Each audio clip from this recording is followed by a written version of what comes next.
Hi hello ನಮಸ್ಕಾರ ಎಲ್ಲರಿಗೂ welcome back to ವಿಶ್ವರತ್ನ kitchen. ನಾನಿವತ್ತು ಎಳೆದು ಸೋರೆಕಾಯಿ ಸಿಕ್ಕಿತ್ತು. ಎಳೆ ಸೋರೆಕಾಯಿ ಮತ್ತು ಸೌತೆಕಾಯಿ ಇದೆರಡು ಉಪಯೋಗಿಸಿ ಒಂದು ಟೇಸ್ಟ್ಫುಲ್ ಆಗಿರೋ ಪರೋಟ ಮಾಡ್ತಾ ಇದ್ದೀನಿ.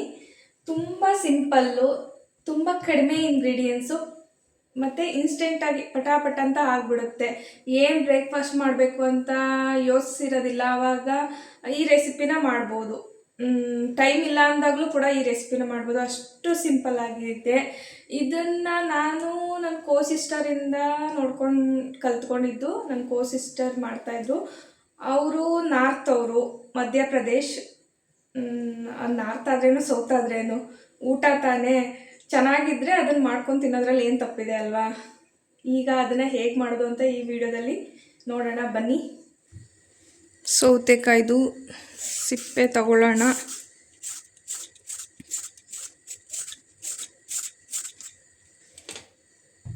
ಇದು ಸೋರೆಕಾಯಿ ಎಳೆದಿದೆ, ಸಿಪ್ಪೆ ತಗೊಳ್ಳೋ ನೆಸೆಸಿಟಿ ಇಲ್ಲ. ಬಲ್ತಿದ್ರೆ ಸಿಪ್ಪೆ ತಗೋಬೋದಿತ್ತು, ತುಂಬ ಎಳೆದಿದೆ ನೋಡಿ. ಹಂಗಂದರೆ ಈ ಥರ ಒಳಗಡೆ ಹೋಗ್ತಿದೆ. ಸಿಪ್ಪೆ ತೆಗಿಯೋ ಅವಶ್ಯಕತೆ ಏನಿಲ್ಲ.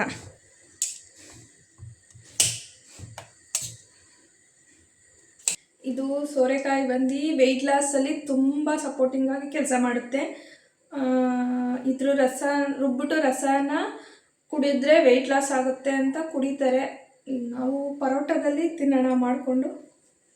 ಈಗ ನಾನು ಒಂದೇ ಒಂದು ಸೋರೆಕಾಯಿ ಯೂಸ್ ಮಾಡ್ತಿದ್ದೀನಿ ಅಷ್ಟೇ. ಒಂದು ಸೋರೆಕಾಯಿ ಸಾಕು. ಅದನ್ನು ಸಣ್ಣದಾಗಿ ತುರ್ಕೊಳ್ಳೋಣ. ನೋಡಿ, ಈ ಥರ ತುರ್ಕೊಂಡ್ರೆ ಸಾಕು. ಒಂದು ಸೋರೆಕಾಯಿ ತುರ್ಕೊಂಡಿದ್ದೀನಿ, ಮತ್ತು ಒಂದು ಸೌತೆಕಾಯಿ ಕೂಡ ತುರ್ಕೊಳ್ತಾ ಇದ್ದೀನಿ. ಜಾಸ್ತಿ ಬೇಕು ಅಂದರೆ 2 ಸೌತೆಕಾಯಿ 2 ಸೋರೆಕಾಯಿ ಎರಡೂ ಹಾಕೋಬೋದು.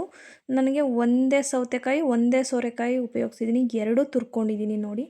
ನಾನು ಇವಾಗ ಅದಕ್ಕೆ ಸಣ್ಣದಾಗಿ ಹೆಚ್ಕೊಂಡಿರೋ ಗ್ರೀನ್ ಚಿಲ್ಲಿ ಹಾಕ್ತಾಯಿದ್ದೀನಿ.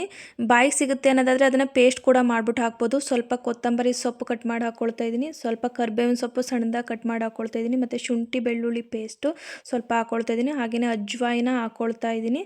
ಮತ್ತು ರುಚಿಗೆ ತಕ್ಕಷ್ಟು ಉಪ್ಪು ಕೂಡ ಹಾಕ್ಕೊಳ್ತಾ ಇದ್ದೀನಿ. ಮತ್ತು ಗೋಧಿ ಹಿಟ್ಟನ್ನು ಬಳಸ್ತಾ ಇದ್ದೀನಿ. 1-2 ಬೌಲಷ್ಟು ಗೋಧಿ ಹಿಟ್ಟು, 1-2 ಸ್ಪೂನಷ್ಟು ಕಡಲೆ ಹಿಟ್ಟು. ಯಾಕೆ ಅಂದರೆ ಗೋಧಿ ಹಿಟ್ಟು ಕಲಿಸಿದಾಗ ಅಂಟುತ್ತೆ ಕೈಗೆ, ಅದು ಅಂಟಬಾರ್ದು ಅಂದ್ಬಿಟ್ಟು ಕಡಲೆ ಹಿಟ್ಟನ್ನು ನಾವು ಬಳಸ್ತೀವಿ. ಕಡಲೆ ಹಿಟ್ಟು ಬಳಸೋದ್ರಿಂದ ಅಂಟಲ್ಲ ಕೈಗೆ ಕಲಿಸ್ಬೇಕಾದ್ರೆ. ಅದಕ್ಕೆ ಸ್ವಲ್ಪ ನೀರು ಹಾಕ್ಕೊಂಡು ಕಲಿಸ್ಕೊಳ್ಳೋಣ. ಇವಾಗ ಬೇಸನ್ ಅಥವಾ ಕಡಲೆ ಹಿಟ್ಟು, ಹಸಿ ಕಡಲೆ ಹಿಟ್ಟು ಉಪಯೋಗಿಸಿದ್ವಲ್ಲ, ಅದರಿಂದ ಈಗ ಈ ಥರ ಕಲಿಸ್ಬೇಕಾದ್ರೆ ಅಥವಾ ಅಂಚು ಮೇಲೆ ತಟ್ಟಬೇಕಾದ್ರೆ ಕೈಗೆ ಸ್ವಲ್ಪನೂ ಅಂಟಲ್ಲ. ಬರೀ ಗೋಧಿ ಆದರೆ ಅಂಟ್ತಾ ಇರುತ್ತೆ, ಗಟ್ಟಿ ಆಯಿತು. ಇನ್ನೊಂದು ಸ್ವಲ್ಪ ನೀರಾಗಿ ಕಲಿಸ್ಕೊಳ್ಳೋಣ. ತುಂಬ ಗಟ್ಟಿಯಾಗಿ ಕಲಿಸ್ಕೋಬಾರ್ದು, ಇಷ್ಟು ಕಲಿಸ್ಕೊಂಡ್ರೆ ಸಾಕು. ಈ ಥರ ಕಲಿಸ್ಕೊಳ್ಳೋಣ ತೆಳುವಾಗಿ, ಅಂಚು ಮೇಲೆ ತಟ್ಟಕ್ಕೆ ಈಸಿ ಆಗುತ್ತೆ. ಈಗ ಅಂಚನ್ನ ಕಾಯಕ್ಕಿಡೋಣ ಸ್ಟವ್ ಮೇಲೆ. ಅದಕ್ಕೆ ಸ್ವಲ್ಪ ಎಣ್ಣೆ ಸರವೋಣ. ಎಣ್ಣೆ ಸರಿಬಿಟ್ಟು ಅಂಚು ಕಾದ ಮೇಲೆ ಈಗ ಅಂಚು ಮೇಲೆ ಅದನ್ನು ನಾವು ಮಾಡಿಟ್ಕೊಂಡಿರೋ ಮಿಶ್ರಣನ ಹಾಕ್ಬಿಟ್ಟು ಸ್ಪ್ರೆಡ್ ಮಾಡೋಣ. ಮಾಮೂಲಿ ರೊಟ್ಟಿ ಎಲ್ಲ ಅಂಚು ಮೇಲೆ ಹಾಕ್ತೀವಲ್ಲ, ಅದೇ ಥರ ಸೇಮು. ಇವಾಗ ನೀಟಾಗಿ ಸ್ಪ್ರೆಡ್ ಮಾಡಿಬಿಟ್ಟು ಉಳಿದಿರೋ ಅಂಥದ್ದು ಸ್ವಲ್ಪ ಬೇಕಾದ್ರೆ ಎತ್ಕೊಳ್ಳೋಣ. ಜಾಸ್ತಿ ಹಾಕಿದ್ರೆ ನಮ್ಗೆ ಅಂಚು ಫುಲ್ ಬೇಕು ಅಂದರೆ ಅಂಚು ಫುಲ್ ಹಾಕ್ಕೊಳ್ಳೋಣ. ನಾರ್ತವರು ಇದನ್ನು ಲೋಕಿ ಪರೋಟ ಅಂತ ಕರೀತಾರೆ. ನೋಡಿದ್ರಿ ಅಲ್ವಾ ಎಷ್ಟು ಸಿಂಪಲ್ ಮಾಡೋದು ಅಂತ. ನೀವು ಕೂಡ ಇದನ್ನು ಮನೆಯಲ್ಲಿ ಮಾಡಿ ಹೇಗಿತ್ತು ಅಂತ ಕಮೆಂಟ್ಸಲ್ಲಿ ತಿಳಿಸಿ. ಕೈ ಬಿಸಿ ಆಗುತ್ತೆ ಅಂದರೆ ಸೌಟಲ್ಲಿ ಕೂಡ ಹಾಕ್ಕೋಬೋದು. ಸೌಟಲ್ಲಿ ಹಾಕಿದ್ರೆ ಸ್ವಲ್ಪ ದಪ್ಪ ಆಗುತ್ತೆ. ಅದಕ್ಕೆ ಸ್ವಲ್ಪ ಎಣ್ಣೆ ಹಾಕ್ಕೊಳ್ಳೋಣ ಸೈಡ್ಗೆ, ಅಂಟಬಾರ್ದಲ್ವಾ ಅದಕ್ಕೆ. ಇವಾಗ ಚೆನ್ನಾಗಿ ಬೇಯಿಸ್ಕೊಳ್ಳೋಣ. ನೋಡಿದ್ರಿ ಅಲ್ವಾ ಎಷ್ಟು ಸಿಂಪಲ್ಲಾಗಿ ಆಗ್ತಾಯಿದೆ ನಮ್ಮದು ಸೋರೆಕಾಯಿ ಸೌತೆಕಾಯಿ ಪರೋಟ. ನಾನು ಕಬ್ಬಿಣದ ಹಂಚಲ್ಲೇ ಮಾಡ್ತಾಯಿದ್ದೀನಿ. ಕಬ್ಬಿಣದ ಹಂಚಲ್ಲಿ ಬೇಯಿಸೋದ್ರಿಂದ ಆರೋಗ್ಯಕ್ಕೆ ಒಳ್ಳೆಯದು ಅಂತ ನಮ್ಮ ಅತ್ತೆ ಹೇಳ್ತಾರೆ. ನೋಡಿ, ಈಗ ಬೆಂದಿದೆ. ಉಲ್ಟಾ ಮಾಡ್ಕೊಳ್ಳೋಣ. ಉಲ್ಟಾ ಮಾಡಿಕೊಂಡು 2 ಸೈಡು ನೀಟಾಗಿ ಬೇಯಿಸ್ಕೊಳ್ಳೋಣ. ಮತ್ತು ಉಲ್ಟಾ ಮಾಡಿ ಬೇಯಿಸೋಣ, ಮತ್ತು ಉಲ್ಟಾ ಮಾಡಿ ಬೇಯಿಸೋಣ. 2 ಸೈಡು ನೀಟಾಗಿ ಬೇಯಿಸಿದ್ರೆ ನಮ್ಮ ಸೋರೆಕಾಯಿ ಮತ್ತು ಸೌತೆಕಾಯಿ ಪರೋಟ ತಿನ್ನೋದಕ್ಕೆ ರೆಡಿ ಆಗುತ್ತೆ. ಇದನ್ನು ಹಾಗೇನೂ ಕೂಡ ತಿನ್ಬೋದು, ಏನೂ ಬೇಕಾಗಿಲ್ಲ, ಚಟ್ನಿ ಏನೂ ಬೇಕಾಗಿಲ್ಲ, ಹಾಗೇ ತಿನ್ಬೋದು. ಅದರಲ್ಲೇ ಪಲ್ಯಗೆ ಸೇರಿಸೋ ಅಂಥದ್ದೆಲ್ಲ ಸೇರಿಸಿದ್ದೀವಲ್ವ, ಹಾಗೇ ತಿನ್ನೋಕ್ಕೆ ತುಂಬ ರುಚಿಯಾಗಿರುತ್ತೆ. ಆದರೂ ನಾನು ಇರಲಿ ಅಂದ್ಬಿಟ್ಟು ಚಟ್ನಿ ಮಾಡಿದ್ದೀನಿ, ತೆಂಗಿನಕಾಯಿ ಚಟ್ನಿ. ತೆಂಗಿನಕಾಯಿ ಚಟ್ನಿ ಜೊತೆ ತಿಂತಾಯಿದ್ರೆ ತುಂಬ ಚೆನ್ನಾಗಿರುತ್ತೆ. ಆರೋಗ್ಯಕರವಾದ ಒಂದು ಬ್ರೇಕ್ಫಾಸ್ಟ್ ರೆಸಿಪಿ ಅಂತ ಹೇಳ್ಬೋದು ಇದು.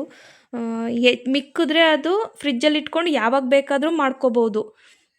ಇವಾಗ ನಂಗೊಂದು 2-3 ಸಾಕು, ಎಲ್ಲರಿಗೂ ಆಯಿತು ಇನ್ನೂ ಹೆಚ್ಚಾಯಿತು ಇದೇನಪ್ಪ ಮಾಡೋದು ಅನ್ನೋ ಥರ ಇಲ್ಲ. ಬೇಕಾದ್ರೆ ಕಲಸಿಟ್ಕೊಂಡು ಯಾವಾಗ ಬೇಕಾದ್ರೆ ಲಂಚ್ಗೆ ಮತ್ತು ಡಿನ್ನರ್ಗೆ ಆ ಥರ ಉಪಯೋಗಿಸ್ಬೋದು ನಮ್ಮ ಪರೋಟಾನ. ನೋಡಿ ಯಾವ ಥರ ಕಾಣಿಸ್ದೆ, ಎಷ್ಟು ಸಿಂಪಲ್ಲಾಗಿ ಮಾಡ್ಬೋದು ಅಂತ ನೋಡಿದ್ರಿ ಅಲ್ವಾ.